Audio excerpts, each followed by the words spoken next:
Bem, vejamos agora algumas doenças relacionadas mais frequentes. Dá-se o nome de púrpuras a hemorragias na pele e ou mucosas, manifestas por petequias e equimoses, com maior frequência em locais de traumatismos ou em áreas sujeitas a maior pressão venosa. Essas púrpuras elas podem ser plaquetárias, né? Quando há diminuição do número de plaquetas, elas são chamadas de trombocitopênicas, ou então elas podem ser por uma tromboastenia, né, também chamadas de trombocitopáticas, quando a plaqueta perde uma ou mais de suas funções. Existem também as púrpuras chamadas vasculares, como exemplo aqui temos a púrpura de Enoch-Schönlein, que é uma vasculite, né? É uma doença autoimune que gera um quadro purpúrico, né? Manifesto por petequias na pele, alterações digestivas, gastrointestinais e alterações da função renal também. É uma púrpura de hipersensibilidade. Um outro exemplo de uma púrpura vascular é a que ocorre no sarampo e também a que ocorre na meningite meningocócica. A púrpura trombocitopênica idiopática, cuja sigla é PTI, né? Ela é causada por um anticorpo de classe IgG antiplaqueta que leva à destruição de plaquetas. Ela é mais incidente no sexo feminino, na idade entre 20 e 40 anos. E ela apresenta uma trombocitopenia, né, com petequias e sangramento mucoso. O hemograma e o esfregaço são normais. Não existe adenopatia e também não existe visceromegalia do tipo esplenomegalia. Uma outra púrpura é a púrpura trombocitopênica trombótica, cuja sigla é PTT. Essa se deve a uma lesão endotelial por drogas ou por infecção, né? Com aumento do fator de von Willebrand, que é um fator endotelial do vaso, que vai levar a uma predisposição a uma trombose microvascular. Ela cursa com trombocitopenia, com hemólise, com febre, com alterações do sistema nervoso central, com confusão mental e com insuficiência renal.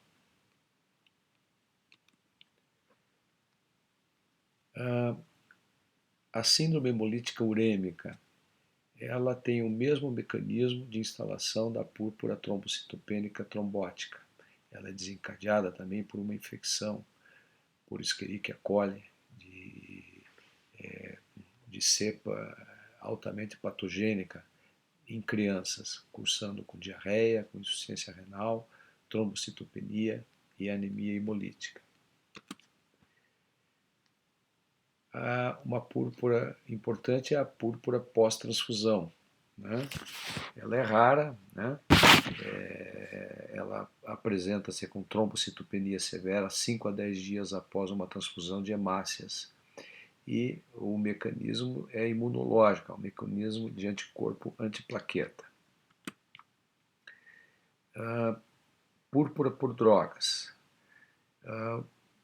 Várias drogas, né, pelo menos aí mais de 80 drogas, podem ser desencadeadoras de púrpuras.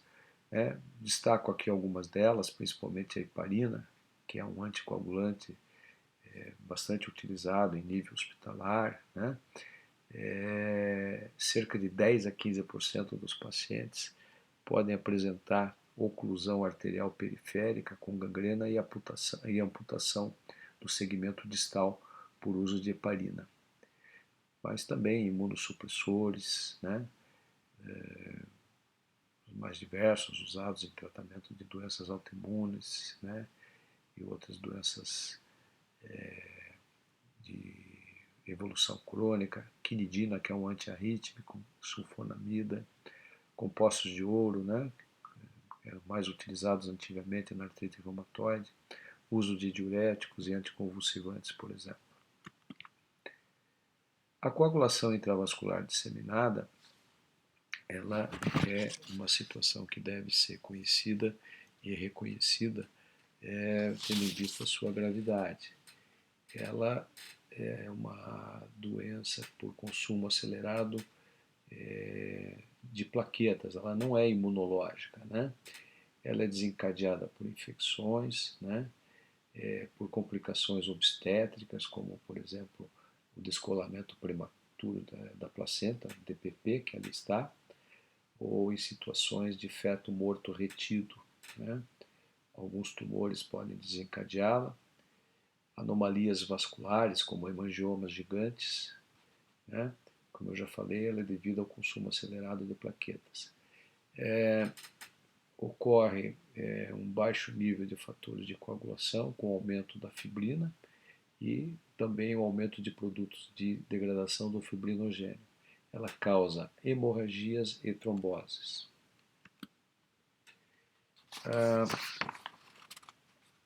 A síndrome HELP, né, é uma entidade importante na clínica obstétrica, né, porque ela se relaciona com a toxemia da gravidez, aquela situação em que a gestante, ao final da gravidez,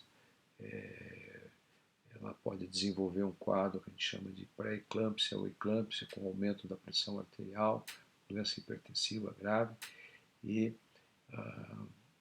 obrigando muitas vezes a interrupção da gravidez.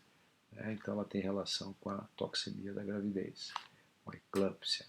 E ela cursa com hemólise, com hipertensão arterial, com aumento das enzimas hepáticas e com retenção de fluidos. Bem, essa tabela, ela procura nos dar uma ideia sobre o risco de sangramentos em relação à contagem de plaquetas. Vejam que plaquetas em número superior a 100 mil, apesar de estarem diminuídas, né, entre 100 mil e 150 mil, não existe risco de sangramento praticamente. Já entre 50 e 100 mil, existe um risco em casos de traumas maiores, né, e as cirurgias não estão contraindicadas. Entre 20 a 50 mil, pequenos traumas já trazem risco e existe risco em procedimentos cirúrgicos.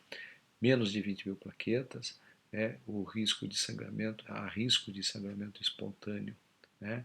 O paciente fica suscetível a sangramentos em vários sítios do organismo, como acidente vascular encefálico, hemorragias digestivas, sangramentos geniturinários, e assim sucessivamente. E abaixo de 10 mil, então, esse risco de sangramento, principalmente em nível de estruturas mais vitais, né, é bastante severo.